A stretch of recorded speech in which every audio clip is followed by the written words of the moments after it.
Alright, this is my final PC Engine video I'm going to make. Yeah, I know, here we go again, yet another one. This is basically going to go over how I did a cleaner AV mod. You can do this two ways, but basically you just go to Radio Shack, you can buy a stereo headphone jack.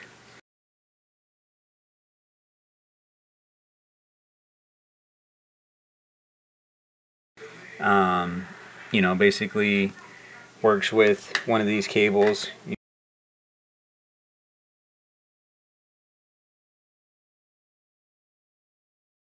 plug this little guy in to this guy here, and you have these two cables out here. I made the red one video and the white one audio. A lot of people are going to say that the TurboGrafx 16 outputs in stereo. If it does, I really don't even notice it on any of the card games. The only thing I ever noticed it on was the CD expansion, so whatever. So anyways, this is for basically a mono setup on the PC Engine or TurboGrafx. But you could get a, they call it a 4-conductor headphone jack, 3.5mm headphone jack.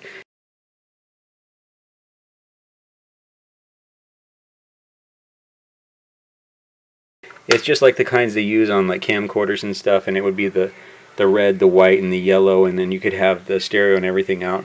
I mean, I might change it later on, but this is what I had laying around. But you can get these at Radio Shack. They come in a little bag. You get 2 of them, and it's like $3. And then this cable, anywhere between $3 to $5, real cheap. And then this is an old IDE cable. So, anyways, as in my previous videos, there's your expansion slot, and second pin over is your video, and third pin over is your ground, and left and right audio over here. So what I did was I made a little hole in the back here, and that's where I'm going to route this guy through. Just has a little nut that threads onto the end of this. This is threaded here, so just pop this through the hole and then run it out there. As before, run the cable through, like between the ribbon cable here on the card connector. So I'm going to stop this for a second and put that half of it together so you can see how it looks. I figured before I put this back together I'd show you exactly how it works. It's real simple. Here's the little diagram that's on the bag that these little connectors come in.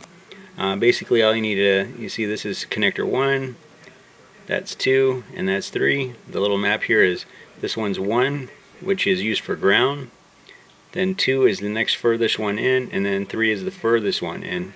So as it turns out on these cables, the furthest one in is 2, and that's actually the red one.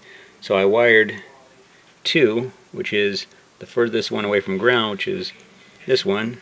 I wired this one up to the video, which is right there, the ground right there, and then I wired both the audio and video together on pin 3. So that's how they go, and I screwed this guy on. So I'll put this all back together and you can see how it looks. One final thing before I put this back together. When I got this off of eBay, it was listed as not working, and with the help of Luke Morse on his YouTube channel, I got a hold of him and just basically asked him what he would do in a situation like this. First thing he did was told me to get some sandpaper or something and scrape the post and the little plate on the inside there. I did that, and it didn't really have much of an effect.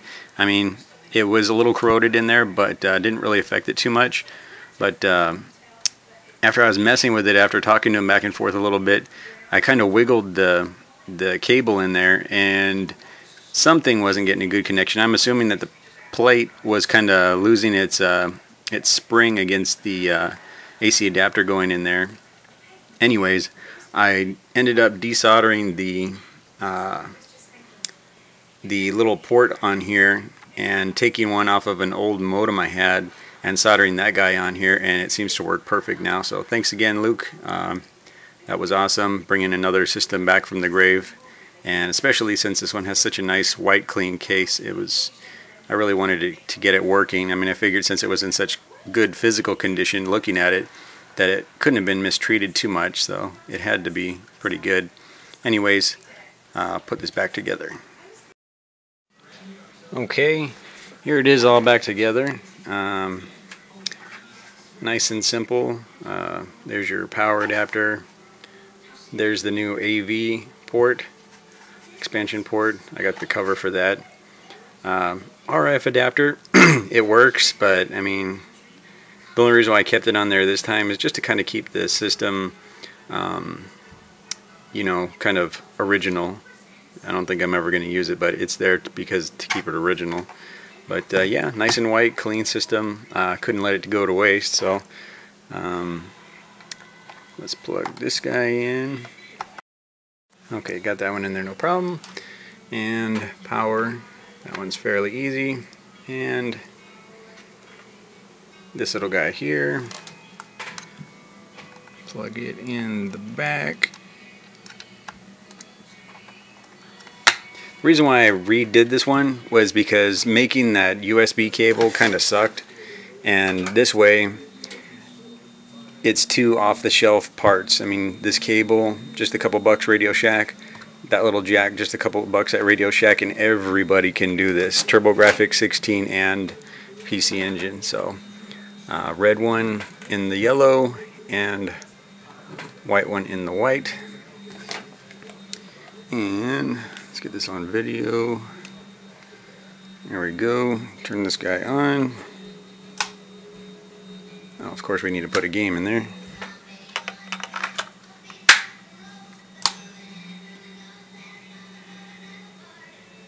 Oh, wait, different video.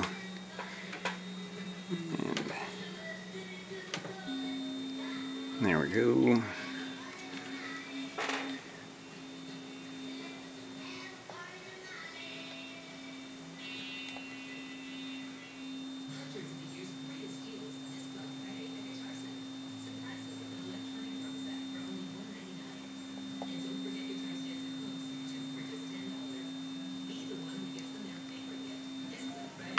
There we go.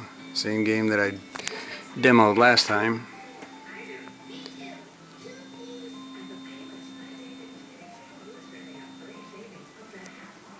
But yep, it's a great picture. I mean, you can get in there close. Good old classic scan lines. But yeah, it's a nice, clean, clear picture.